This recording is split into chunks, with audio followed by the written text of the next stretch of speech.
kufa na kufufuka kwa Bwana Yesu. Kwa leo nimetamani tuangalie tule mistari michache kama ya kutuongoza. Waimbaji wameimba, Sinai wameimba, Singers wameimba, tenzi imeimbwa, na wale ambao wanatuongoza kwenye praise pia wameimba kwa habari ya kufa na kufufuka kwa Bwana Yesu. Jamani, Bwana Yesu asifiwe. Leo tunaadhimisha tukio muhimu, sio kwa habari ya historia, ni tukio la historia, lakini pia ni tukio ndio msingi wa maisha yetu ya wokovu. Kama usingekuwa habari za mwanaume Yesu kuteswa, kufa na kufufuka, wokovu wetu hata sasa usingelikuwepo. Kwa kushangilia kwetu na kusimama kwetu ambako tumekuwepo nao, chimbuko letu ndio hili. Jamani, Bwana Yesu asifiwe. Wakati tulijifunza Jumamosi kwamba wakati wa Agano la Kale, watu wa Agano la Kale walikuwa wanashangilia wana Israeli wakati wa ukombozi wao kutoka katika nchi ile ya Misri kwenda katika ile nchi ya ahadi ambayo Mungu aliwaahidia. Aliwaambia waandae wanyama wawachinje na damu ya kupakwa kwenye miimo ya malango iwe ishara kwamba yule mtu atakapokuja kwa ajili ya kuleta mapigo wao waweze kuwa salama, kwa sababu damu iliyokuwa kwenye miimo ya malango kwenye ambayo ilikuwa imepakwa kwa maelekezo ya Mungu ilikuwa inanena mema kwa ajili ya taifa la Israeli. Jamani, Bwana Yesu asifiwe. Lakini tukaona kwamba Mungu aliruhusu damu moja ambayo inatosha kwa ajili ya ukombozi wa watu wote, na ndiyo damu ya Yesu ambayo inatosha, imetolewa mara moja, inatosha kwa vizazi vyote na iko kamili, na huo ndio msingi wa wokovu wetu. Kwa kama yuko mtu atasema leo nimeokoka, chimbuko lake ukisema nimeokoka, tunakumbuka ile damu ya Yesu iliyokaa msalabani, na ndiyo inaonena mema kwa ajili yetu, na ndiyo ina kitu cha tofauti. Wakati ule tunatumia wanyama, lakini kaonekana Ijumaa tukajifunza kwamba wale wanyama ambao wanatumika hata leo, tungesema tungeweza kuchinja ng'ombe, tungeweza kuchinja kondoo, hata majumbani mwetu wengi tuna kondoo wala hata ng'ombe. Kwa watu wengi tungeendelea kubeba na malimbikizo ya dhambi kutembea nazo. Kwa sababu gani? Yamkini tusingekuwa na sadaka zile ambazo zingeweza kwa ajili ya kusafisha dhambi zetu katika maelekezo ya kitabu cha Agano la Kale. Lakini tunapozungumzia kwa habari ya damu ya Yesu, damu ya Yesu imezingatia kwa tajiri, imezingatia kwa maskini, imezingatia kwa msomi, imezingatia kwa walionavyo, imezingatia kwa wasionavyo. Yoyote ambaye anamkubali Yesu kuwa Bwana na Mwokozi kwenye maisha yake, damu ya Yesu inanena mema kwa ajili yake. Jamani, Bwana Yesu asifiwe. Nikasema hebu tuangalie nini kilitokea kupitia kufa kwa Bwana Yesu. Kuna vitu ambavyo natamani tuangalie. Yesu alipokufa msalabani, na kauli yake ya mwisho ambayo mimi naikumbuka, Biblia inasema akasema imekwisha. Jamani, Bwana Yesu asifiwe. Akasema imekwisha. Hiyo ni kauli yake ya mwisho. Hakuna hatia tena, hakuna laana tena, hakuna damu tena. Ile kazi aliyokuja kuibeba msalabani ndio alihitimisha, imefanya nini? Imekwisha. Kwa tukiangalia kutoka kwenye kufa na kufufuka kwa Bwana Yesu, jambo la kwanza tunaona msamaha wa dhambi kwa mwanadamu. Tunaona msamaha wa dhambi kwa mwanadamu. Hiyo utaipata kwenye kitabu cha Efeso sura ya 1 mstari wa 7, kwamba katika yeye huyo kwa damu yake tunao ukombozi wetu, msamaha wa dhambi sawasawa na wingi wa neema yake. Kupitia kufa kwa Bwana Yesu tunaona sisi sote tumesamehewa dhambi. Ni maamuzi yanakuwa mikononi mwa mtu yule ambaye anaamua kutii na kwenda kumkiri Yesu kwamba Bwana na Mwokozi kwenye maisha yake. Analo ondoleo la dhambi kwenye maisha yake. Haijachagua kiwango, haijachagua ni nani. Yoyote anayeamua kutii wito wa Yesu wa kuitwa msalabani, Yesu anasema njoo, Yesu anasema tubu, Yesu anasema nirudieni. Yule anaamua kukubali kuchukua wito, tunaona anaondolewa dhambi zake, anatakaswa, anafanyika mtoto wa Mungu. Jamani, Bwana Yesu asifiwe. Jambo la pili tunaona kwamba kupitia kufa na kufufuka kwa Bwana Yesu tunaona nguvu za shetani zinaharibiwa. Nguvu za shetani zinaharibiwa. Ukisoma ile Yohana wa kwanza sura ya 3 mstari ule wa 8b panasema, atendaye dhambi ni wa Ibilisi, kwa kuwa Ibilisi hutenda dhambi tangu mwanzo.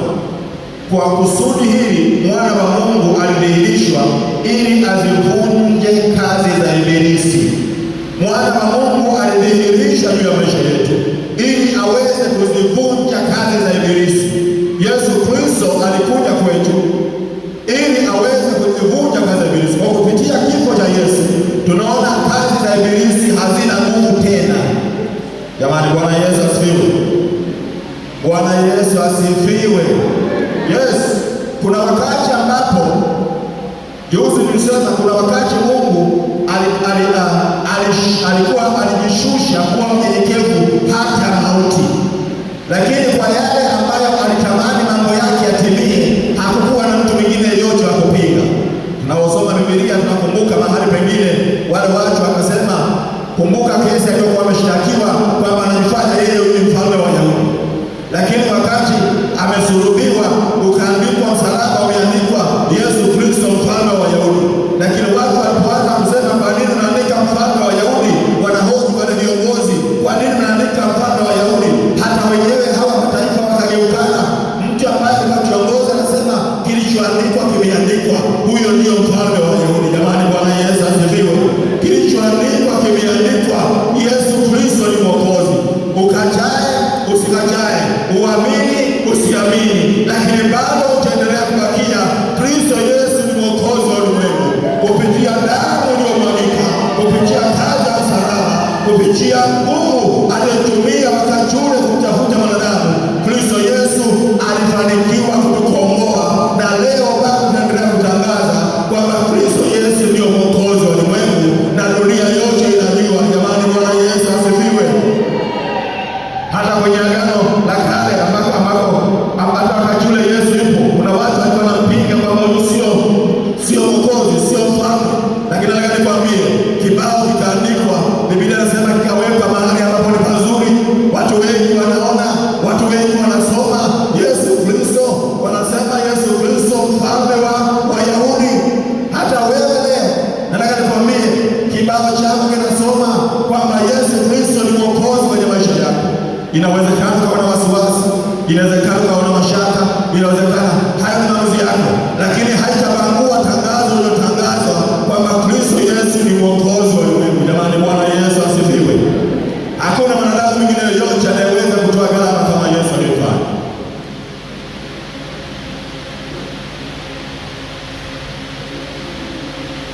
Jambo la tatu, tunaona kwamba Yesu aliondoa laana. Kupitia kifo cha Yesu Kristo, laana iliondolewa kwa mwanadamu.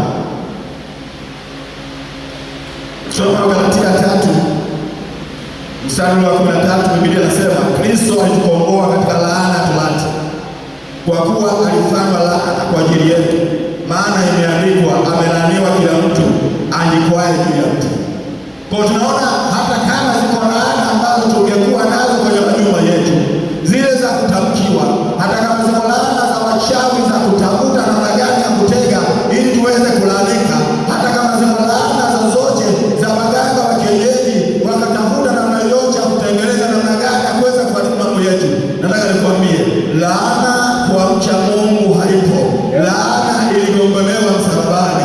Maadamu uliamua kumkubali Yesu kwa Bwana na Mwokozi kwenye maisha yako, hauna hatia, hauna laana, kwa sababu Mungu anakaa ndani yako na wewe unakaa ndani ya Mungu.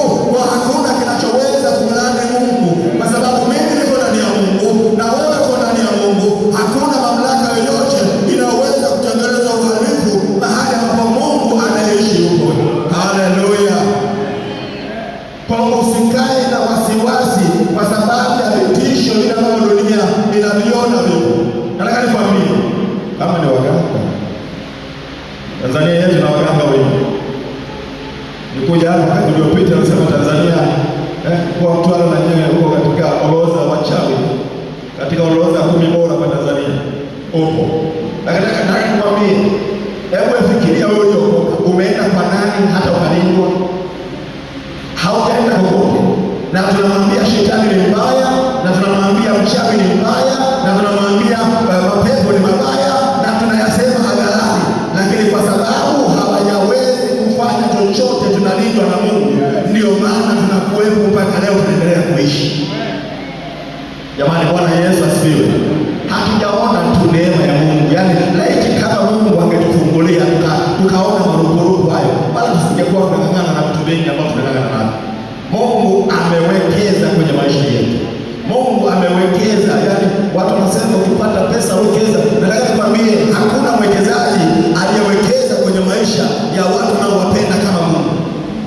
Biblia inasema tunapoamini, tunapomkiri Yesu kuwa Bwana na Mwokozi kwenye maisha yetu, Mungu anashuka na kanani yetu. Mahali pengine fikiria Yesu Kristo anasema wacha mimi niondoke ili aje yule msaidizi Roho Mtakatifu atakayekaa ndani yenu. Unamjeni wa Mungu kutoka mbinguni anashuka aje akae ndani yenu, alafu uogope wachawi waganga, alafu uwe na wasiwasi na maisha? Hapana, sio sisi. Sisi ni jamii ya wasioogopa. Sisi ni jamii ya watu wenye ujasiri. Sisi ni watu ambao wakikwambia ukuta umesimama pale, unasema ukuta huu hauwezi kumzuia Mungu, na unaweza ukapita kwenye ukuta ukaenda upande wa pili, kwa sababu Mungu yuko na wewe. Sio wa kwanza.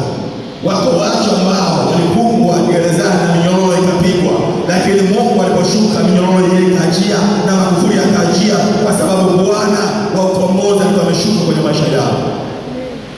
Jamani, Bwana Yesu asifiwe sana.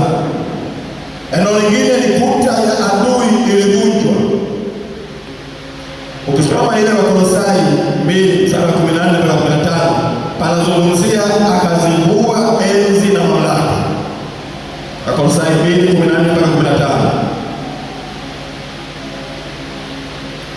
Kwa wasomaji wa Biblia tunakumbuka wakati Yesu anakufa, Biblia inasema kulikuwa na giza juu ya nchi na miili ya wafu, maana yeye Mwokozi ambaye anakuta kila kuta ameshuka. Hata huko Biblia inasema wafu waliokuwa wamekufa wakafufuliwa huko. Miili ya watu ikawa, wale watu waliokufa wakakutana na watu mitaani, ikatengenezeka taharuki, kwa sababu mwanaume Yesu amekomboa wanadamu kutoka kwenye vifungo ambavyo alikuwa amefungwa nao. Kwa kama taharuki ya kutosha. Kwa sababu gani? Mungu alijivua enzi akazaliwa kwa mwanadamu, lakini alipoamua kukaa kwenye himaya yake akarudi kwa nguvu na kwa uwezo aliokuwa nao. Jamani, Bwana Yesu asifiwe. Shetani hana tena nguvu ya kuwashikilia waliokuwa wamemkubali Yesu.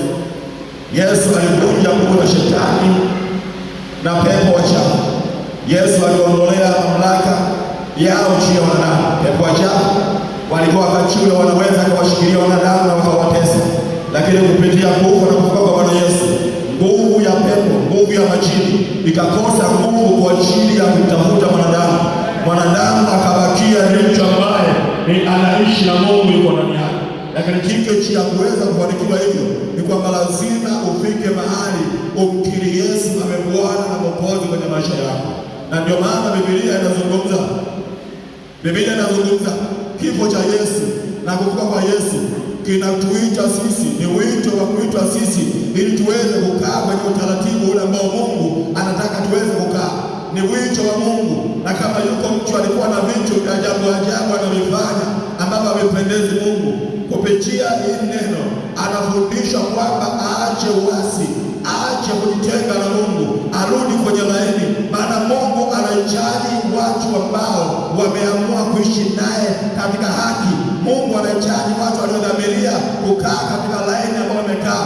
Mungu hapendi dhambi. Mungu anataka watu ambao wamedhamiria kwenda naye. Mungu anataka wale ambao wameicha, wanaitikia wito ambao wamekaa nao. Nataka nikwambie, Mungu anakupenda kuliko unavyoweza kufikiria.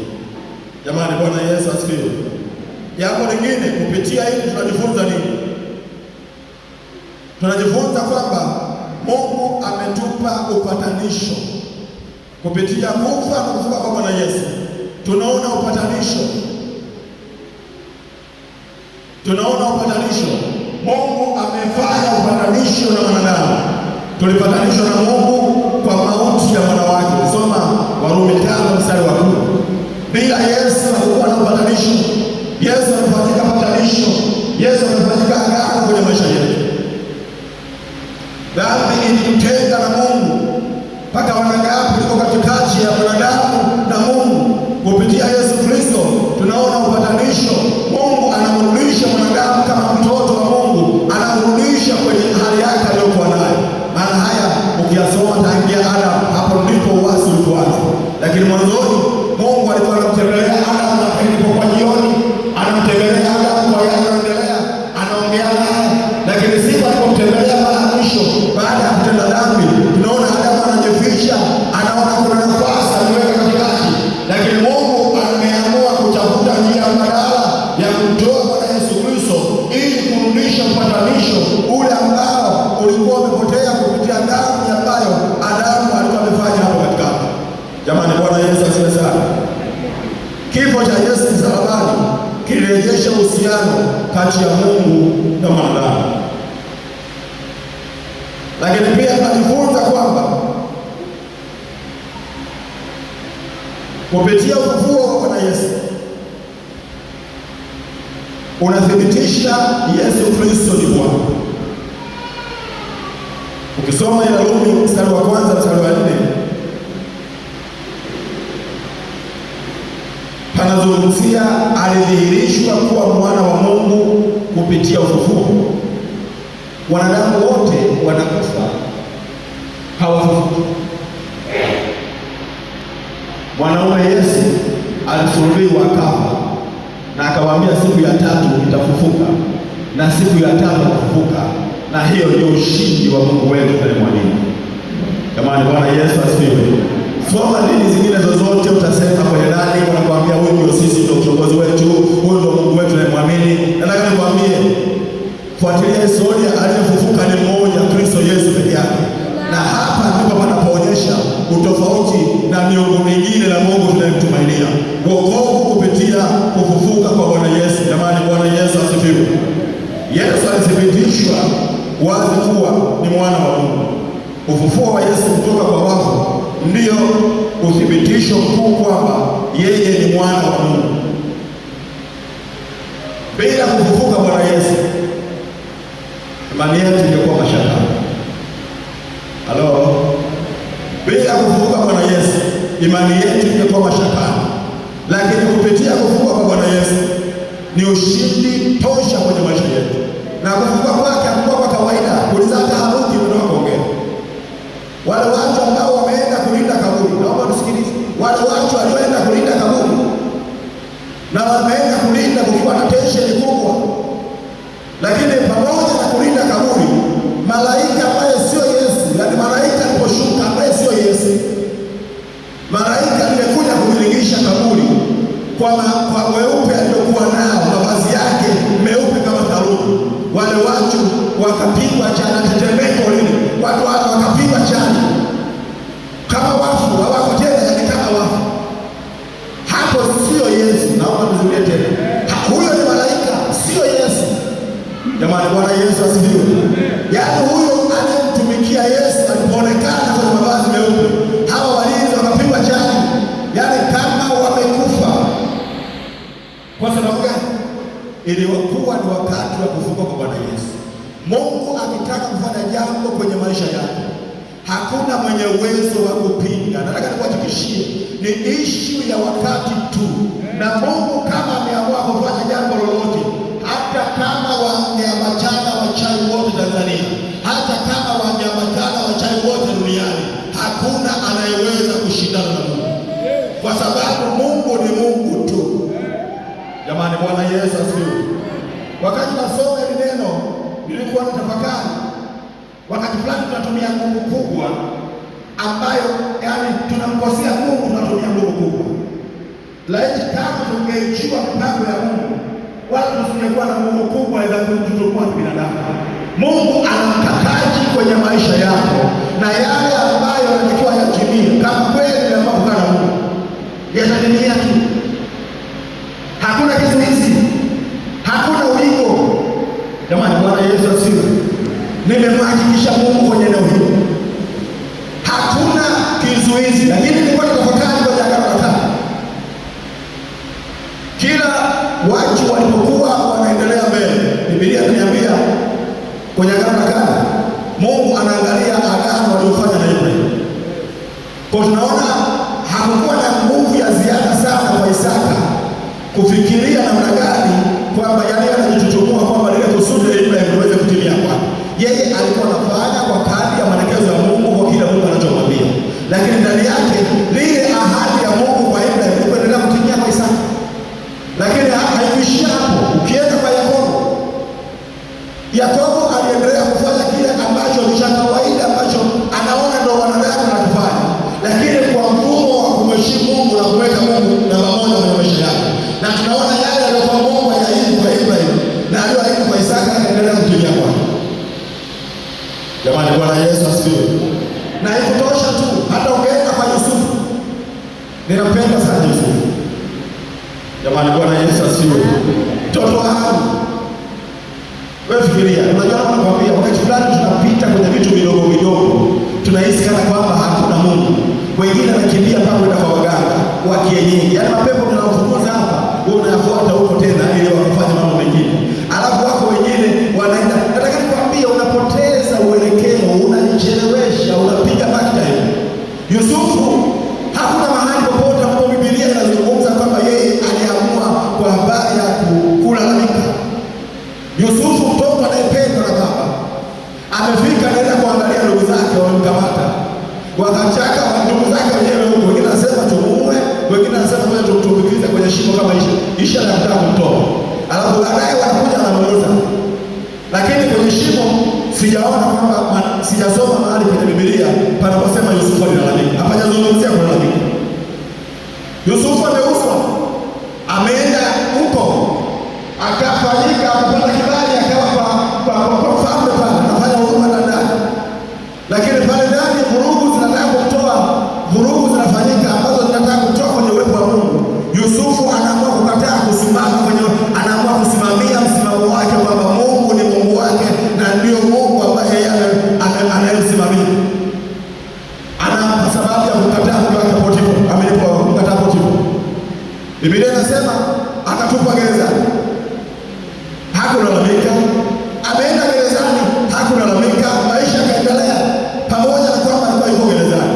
Nataka nikwambie, mpaka anakuja kutokewa kule gerezani, Mungu anamtokea kama yeye ndio mtafsiri wa ndoto. Jamani, Bwana Yesu asifiwe. Mungu ana njia nyingi za kukutokea hata kukutoa ulipokupeleka mahali pengine. Yusufu pale alitokewa kama mtafsiri wa ndoto huko gerezani. Alafu hata tafsiri ya kwanza nendeni kanisani na mimi wakasahau. Mpaka alipomkuta mkubwa mwenyewe ya kutaka kutafsiriwa ndoto, ndio wanakumbuka kwamba kuna mtu kule ambaye tulimwacha ana uwezo wa kutafsiri ndoto. Haikuwa dharura. Ulikuwa ni mpango wa Mungu kwa ajili ya kukomboa wakati wa kipindi cha njaa. Nani atakayetumika kama mkombozi kwa ajili ya kipindi cha njaa? Na kwa sababu alikuwa amemjua Mungu, Yusufu, Biblia inaniambia hata alipokuwa amerudi tena kwa mfalme kwa baada ya kutafsiri ndoto, wala hakujikuna.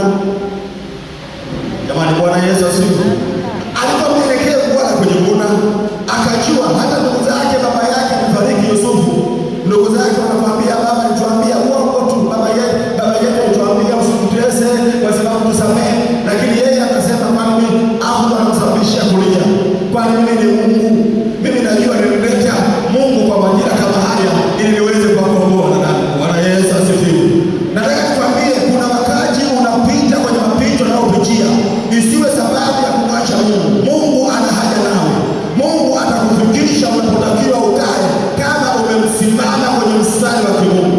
Tunapomwacha Mungu, tunapoacha misingi ya Mungu, tunapoacha kile ambacho Mungu ametuagiza, tunajiingiza kwenye matatizo ambayo baadaye tunakuja kumlalamikia Mungu. Kanisa la Shetani, haleluya. Haleluya. Haleluya. Hata kama umepita katika mapito yale haya, nikumbuke wewe sio kwanza, yuko Yesu aliyeteswa msalabani kwa ajili yetu. Tena tunayo nafasi hata ya kumwendea na kumuomba na kusimama pamoja naye kwa habari ya kwamba Bwana ana haja nawe, sina sehemu nyingine ya kwenda, nahitaji ukombozi kupitia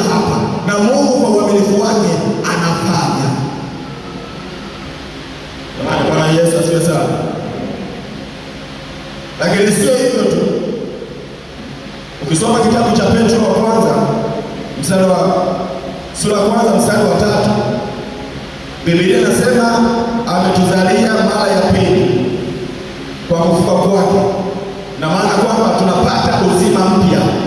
Kama ni kuzaliwa mara ya pili, tunaona hata kwenye agano, wakati Yesu mwenyewe, wakati mitume wanaongea kwamba inawapasa watu kuzaliwa mara ya pili, walikuwa waelewi taingiaje kwenye tumbo la mama, taingiaje. Nataka nikwambie, unaposema nimekubali Bwana kuwa Mwokozi katika maisha yako, nataka nikwambie unazaliwa mara ya pili. Roho yako inahama kutoka kwenye ule utu wa kale, inaingia kwenye utu mpya. Inahama kutoka kwenye mikono ya shetani, unaingia kwenye mikono ya Mungu.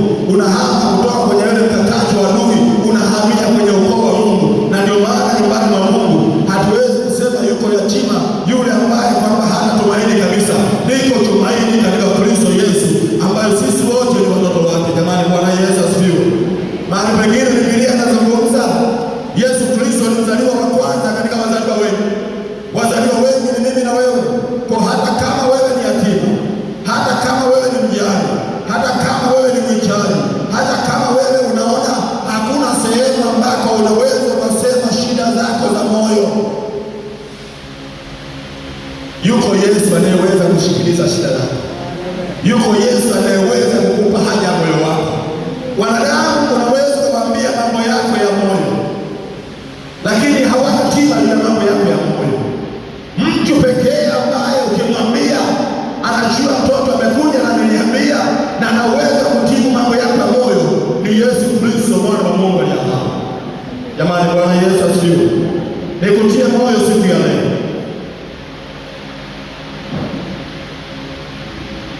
Nikutie moyo siku ya leo. Biblia inatuambia kifo kilikosa nguvu, maana mwanaume Yesu ni Bwana ambaye alifufuka katika wafu. Kifo kikakosa nguvu, sio kwa habari ya kufufuka rohoni tu.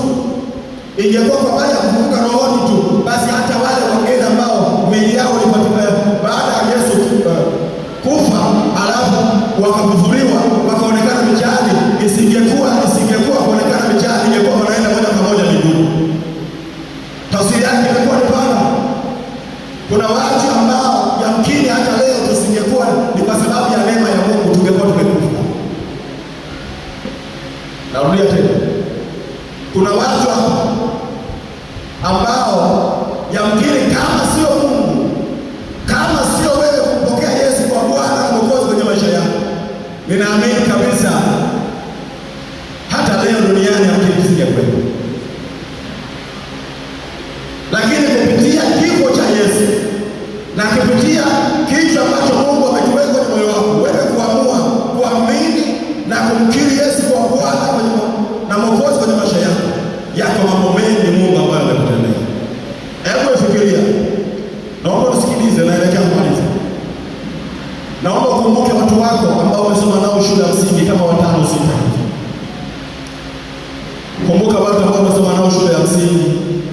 Kumbuka majirani zako ambao majirani za baba yako walikuwa. Kumbuka watu ambao wakati fulani ulicheza nao ukiwa mdogo. Kumbuka watu ambao wengine ambao umesoma nao sekondari. Kumbuka watu wengine ambao mmekuwa nao. Angalia familia yako. Unahisi kwamba sisi na kitu cha tofauti cha kwamba leo tunaendelea kuishi, kwa sababu kama kutubariki Mungu ametubariki. Jamani, Bwana Yesu asifiwe. Hakuna baraka iliyo kubwa zaidi ya kumjua Kristo Yesu kuwa Bwana na Mwokozi kwenye maisha yetu. Maana ukishakuwa na Yesu, hata unapokwama kwenye mambo ya kukwama, unayo nafasi ya kumwambia Mungu. Unayo nafasi ya kumwambia Mungu, hapa nimekwama, nahitaji uelekeo. Na kwa miaka yangu michache niliyoishi duniani, sina ushuhuda wa mtu ambaye anasema aliamua kumwambia Mungu, mimi hiki nimekwama, yani hapa nimekwama, njia zangu zote zimekwama, na anza upya kwangu, alafu Mungu asimtokezee mlango. Kwa wewe unakuta leo unaishi na mimi leo tunaishi kwa sababu Mungu ametutaka tuishi, lakini haina maana tuna matendo mazuri kuliko watu wengine. Haina maana tuna familia nzuri kuliko watu wengine. Haina maana tuna vitu vingine vya ajabu. Kilichotufanya tuendelee kuishi ni kwa sababu Mungu ameamua tuendelee kuishi. Neema ya Mungu ya Jamani, Bwana Yesu asifiwe. Wakati namalizia, kupitia kufa na kufufuka kwa Bwana Yesu, ni wajibu wetu sisi kama kanisa la Mungu kutengeneza maisha yetu na Mungu. Maadhimisho ya kufa na kufufuka kwa Yesu isiwe tunasoma kama historia zile ambazo tunasoma kwamba kina Livingstone walizaliwa lini, walipita Mikindani hapa, wameweka na alama iko pale. Haitatusaidia. Tunazungumzia Yesu anayeishi, tunazungumzia Yesu anayesikia, tunazungumzia Yesu anayeona, tunazungumzia Yesu ambaye damu yake ilimwagwa msalabani, hata leo inanena mema. Tunazungumzia Yesu ambaye hata wachawi wakajibali. Unaona kabisa hata majumbani wetu tunaona kabisa, kuna wakati tunaona kabisa kama leo wingu liko tofauti na wingu lililozoea, lakini baadaye tunasema yuko Mungu anayenilinda, kwa sababu sio mimi peke yangu, bali Mungu ndani yangu na Mungu na mimi ndani ya Kristo Yesu. Alafu naendelea kukaa mbele kwa kupitia Pasaka. Ni wakati wa Kristo kukumbuka namna ya kutengeneza maisha yake na Mungu. Bila kuwa na mahusiano mazuri na Mungu, ulimwengu tulionao hautakufaa. Mzee wa kanisa yetu amezungumza kwa habari ya kitabu ambacho mchungaji Nyoja amekiandika kwa habari ya nyakati za mwisho, na yako mambo mengi ambayo yanatokea kuhusu nyakati za mwisho, na hayawezi kukwepeka, ataendelea kutokea. Kama kuna kanisa ambalo linataka kuishi ikiwa macho, ni kanisa hili ambalo tunalizungumza. Tusimuone Yesu kumfananisha na babu zetu ambao tunawakumbuka kwa majina yao ambao walizaliwa nayo na tukabaandikizwa na majina hayo. Unaandika majina matatu ya familia, jina lingine la baba. Nataka nikwambie Yesu ni Mungu. Yesu ni Mwokozi. Yesu anaokoa. Yesu anaponya. Damu yake ingali mbichi mpaka leo, inanena mema kwenye maisha ya watu. Ukitamka damu ya Yesu unapokuwa uko katika mapito yale haya, damu ya Yesu inashuka, inanena mema, inaleta ukombozi. Hakuna ukombozi kwa mwanadamu bila kupitia jina la Yesu. Hakuna ukombozi juu ya maisha ya mwanadamu bila kupitia damu ya Yesu. Damu ya Yesu iko kazini. Tusiishi kama mataifa, tuishi kama watu ambao tumedhamiria kumwona Mungu kwenye maisha yetu. Nataka kukwambia siku si nyingi, wanaume na wanawake, kazi za kila mmoja zitakuwa hadharani. Ulifanya nini ulipokuwa uko duniani? Ulifanya nini ulipokuwa uko duniani? Hatakuja na majumba katika kuulizwa, hatakuja na magari katika kuulizwa, hatakuja na suti katika kuulizwa. Utakuja na historia ya maisha yako. Ulipokuwa duniani ulifanya nini? Nilikupa muda wa kuishi, nilikupa hali ya uzima, nilikupa habari ya uchumi wako, ulitumia kufanya nini? Yesu akishuka leo, una kitu cha kumwambia? Una kitu cha kumwambia? Kama hauna, ni wakati wa kutengeneza na Mungu. Maisha ya mwanadamu duniani ni mafupi. Hata ungesema unaishi miaka yote, Biblia inazungumzia maisha ya mwanadamu duniani ni miaka 80. Ukiona umejaliwa na neema. Halo. Ndio, tukikaa kwenye nyumba zetu tunajisahau. Ukiangalia feni na kupuliza, ukiangalia sina kupuliza, ukikaa usini kiti kinakuzungusha, ukikaa kwenye mgahawa unaagiza chochote unachoagiza, pesa unayo. Nataka nikwambie, kama majani yanapokuja yanachanua na kusinyaa, maisha ya mwanadamu yako hivyo. Tengeneza maisha yako, utengeneze ili Yesu akirudi uweze kunyakuliwa. Biblia inazungumza wazi, watu wawili watatu, mmoja anatwaliwa, mwingine anaachwa. Hata kama nataka nikwambie, inawezekana kama hapa Yesu ameshuka kama Jumapili ya leo, kuna watu hapa tutabaki na kuna watu hapa tutaenda mbinguni. Kwa nini wakubaki? Unang'ang'ania nini? Kuna kitu gani kipya duniani? Yesu anakuita siku ya leo. Yesu anakukumbusha siku ya leo, acha uovu. Mungu amekuja kwa ajili ya kupatanisha mwanadamu ili aweze kuweka mahusiano yake na Mungu. Wewe unapofanya dhambi unajitenga kwenye uso wa Mungu, unamweka Mungu mbali na wewe.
Ukikaa vizuri na Mungu, maisha yako yatakuwa yako salama. Tengeneza maisha yako na Mungu. Mtu wa shambani, naomba nisikilize.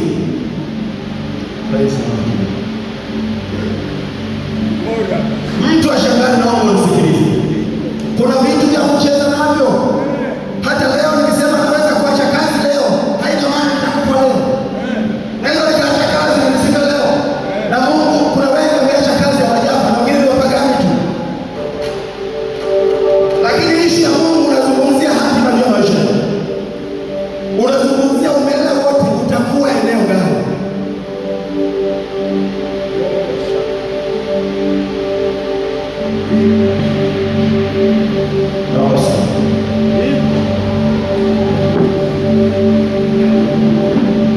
Nikwambie mtu